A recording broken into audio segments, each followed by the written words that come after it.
Meus queridos amigos, 15º encontro do nosso grupo de estudos em Direito Falimentar, a situação jurídica dos atos jurídicos lato sensu do falido, parte 1, os atos ineficazes. Item 1 do caderno, introdução. Diferentemente do tratamento que o Código Civil deu à fraude contra credores, onde se lê que os negócios assim viciados serão nulificáveis, nesse sentido muito claro, o artigo 158 caput do Código Civil, a lei de falência, né, a lei 11.101 de 2005, teve opção legislativa diversa.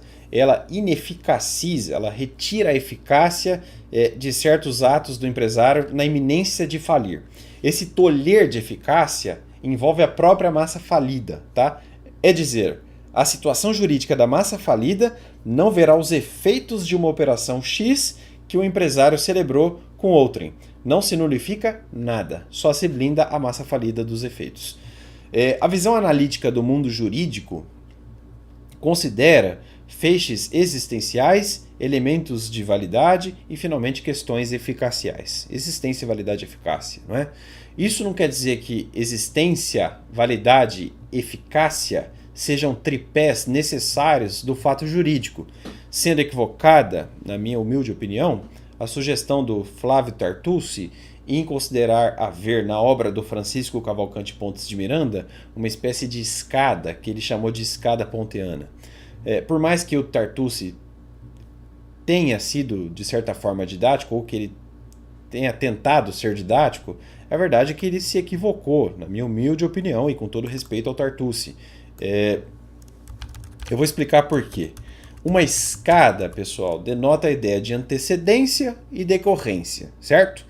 Ora, a obra do Pontes de Miranda, que nada fala de escada, o Pontes nunca falou de escada.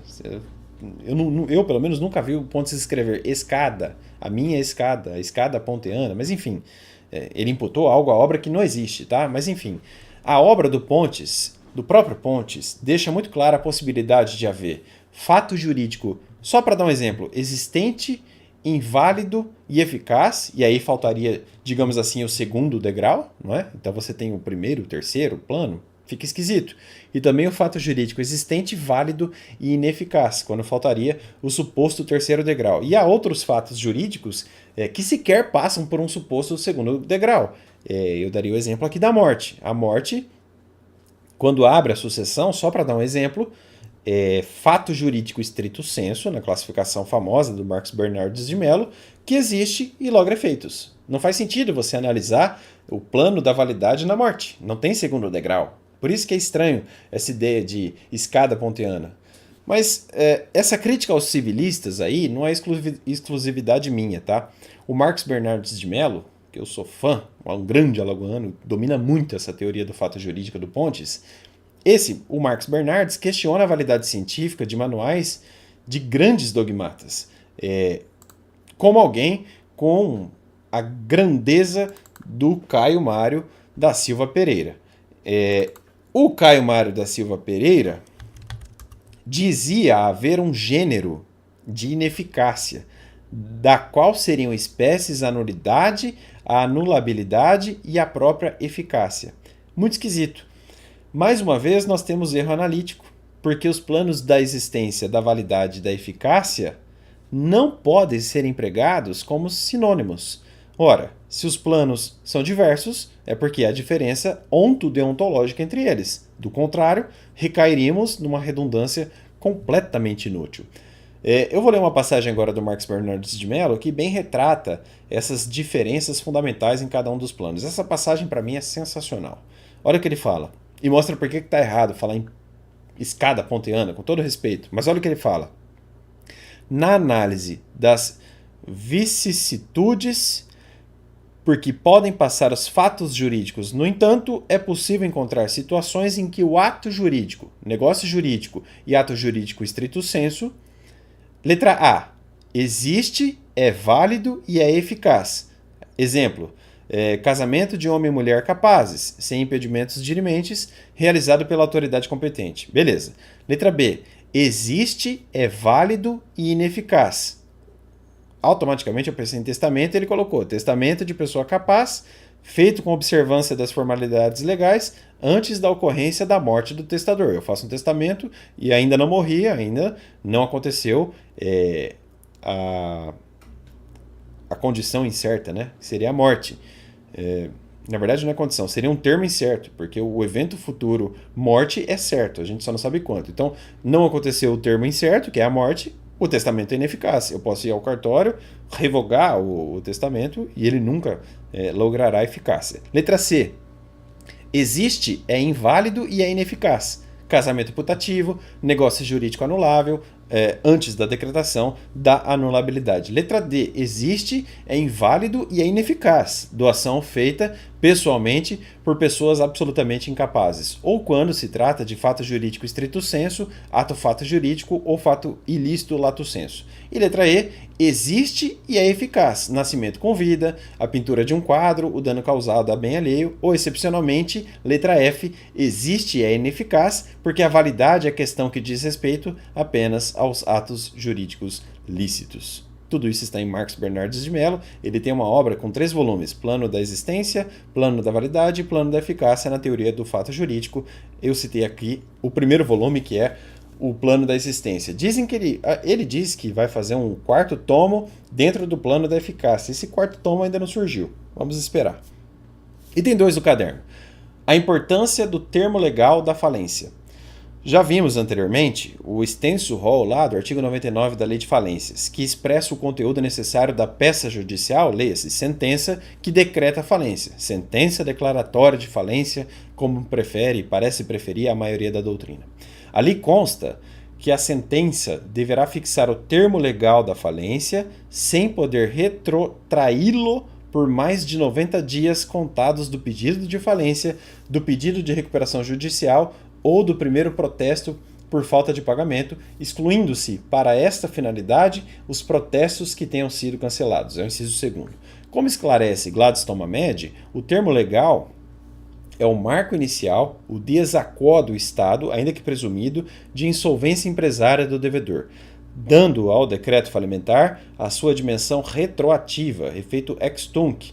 Sua fixação tem importância vital, pois, presumindo-se que o falido já se encontrava em situação de insolvência desde então, todos aqueles que com o devedor mantiveram relações jurídicas extraordinárias no período suspeito, deverão submeter-se ao concurso de credores e às consequências da quebra. E escreve Gladstone Ahmed ainda, relações extraordinárias, friso, pois se excluem, por óbvio, as relações ordinárias, como as que os clientes mantêm com o comerciante adquirindo suas mercadorias. Portanto, a força atrativa, vis atrativa, do juízo universal alcança até as relações jurídicas anteriores à decretação da falência e seu marco inicial é o termo legal, a data que, por presunção, será determinada pelo judiciário, funcionando também neste aspecto como mediador dos interesses conflitantes que gravitam em torno à quebra. Tudo isso está em Gladstone Ahmed. Esse termo legal o termo legal da falência, né, que a gente já estudou e eu repeti aqui, tem utilidade justamente, e aí eu vou citar o Fabio Coelho mais uma vez, justamente na definição da ineficácia de alguns atos praticados pelo falido. Alguns autores costumam tomar a expressão período suspeito como sinônima do termo legal da falência. Outros preferem chamar de suspeito todo o lapso temporal relativo à ineficácia dos atos do falido, diferente do termo legal. Trata-se, no entanto, de discussão sem a mínima importância. Dê-se-lhe o nome que for, interessam para a ineficácia do ato as condições que a lei estabelecer, inclusive as pertinentes ao fator temporal. Repito, Fabio Coelho. Item 3 do caderno. Comparação analítica, e essa comparação é importante, dos artigos 129 e 130 da Lei 11.101 de 2005. De um lado, atos ineficazes, de outro, atos revogáveis. Eu vou ter que ler lei seca aqui, eu não tenho o que fazer, tá, pessoal? Artigo 129 da Lei de Falências. Ele é mais longo, tá? Ele fala o seguinte, ó, e eu vou destacar já logo. São ineficazes, grifa aí, para quem acompanha com a lei seca, passa um amarelo em ineficazes. Vocês vão entender. São ineficazes em relação à massa falida, tem ou não o contratante conhecimento do estado de crise econômico-financeira do devedor, seja ou não intenção deste fraudar credores. Inciso 1º.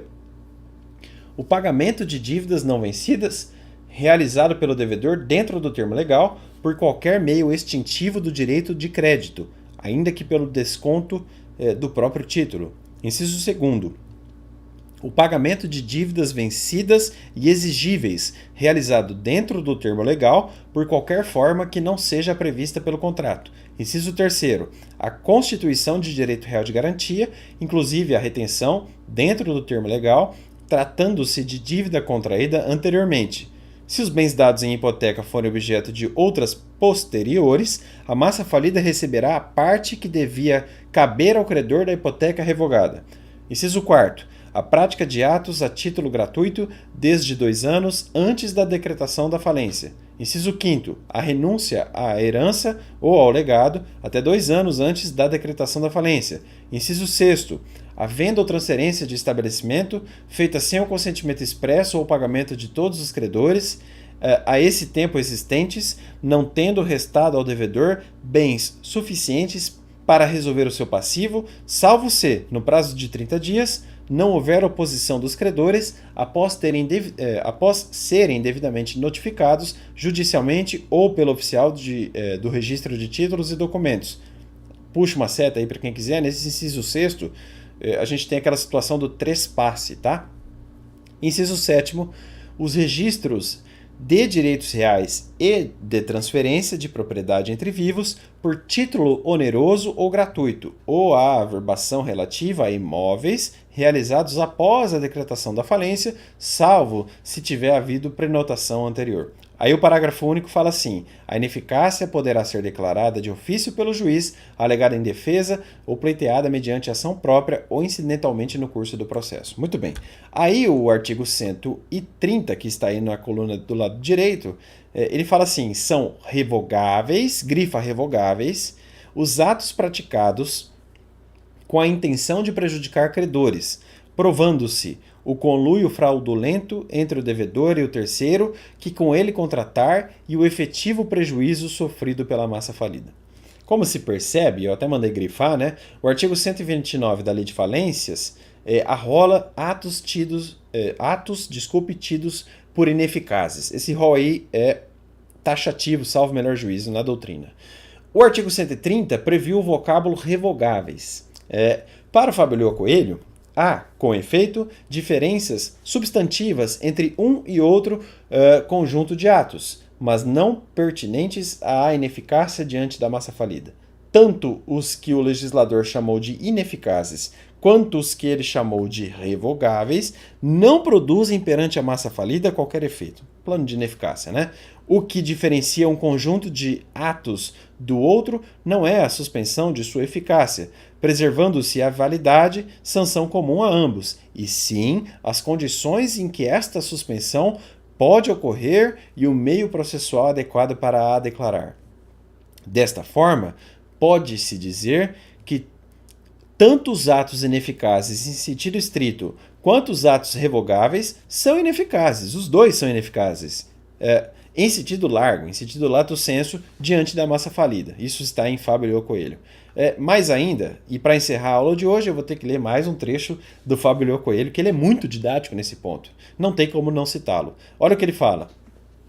Os atos tipificados, repito, isso aqui é Fábio Coelho, tá? Mas vamos lá. Os atos tipificados no artigo 129 da Lei de Falências têm, em regra, as seguintes marcas. A ineficácia é condicionada à prática do ato em um certo lapso temporal, mas dispensa, portanto, da caracterização de fraude. Tem ou não havido intuito fraudulento no ato do falido, este, se for uma das hipóteses do 129, será ineficaz perante a massa falida se praticado dentro do prazo da lei. É irrelevante se o falido agiu ou não com fraude para que o ato, neste caso, seja ineficaz. Basta que ele aconteça. Há, contudo, um ato que, independentemente da época em que ocorreu e da comprovação de fraude, reputa-se ineficaz. É o previsto no inciso 8º, qual seja alienação irregular de estabelecimento empresarial, é o trespasse. As hipóteses do artigo 129 da Lei de Falência são de ineficácia objetiva, posto ser irrelevante a indagação acerca de qualquer elemento subjetivo atinente às motivações das partes. Isso aqui ele falou do 129. Olha o que ele fala do 130. Prosseguindo. Fábio Leão Coelho, tá, pessoal? Olha só. Já os atos tipificados no artigo 130 da Lei de Falência se caracterizam diferentemente. Aqui é irrelevante a época em que o ato foi praticado, próximo ou distante da decretação da falência, bastando para a sua ineficácia perante a massa a demonstração de que o falido e o terceiro contratante agiram com fraude. Independentemente da época em que o ato foi realizado, se ele objetivou fraudar credores ou a finalidade da execução coletiva, não produzirá seus efeitos perante a massa falida. Assim, um ato referido pelo artigo 129 da Lei de Falências, mas não tipificado nesse dispositivo porque praticado fora do prazo correspondente, será ineficaz caso seja provado que as partes agiram com fraude. As hipóteses do 130 são de ineficácia subjetiva, porque se caracterizam justamente pela motivação fraudulenta das partes. Essa é uma boa diferenciação analítica entre os artigos 129 e 130, os dois da Lei 11.101 de 2005.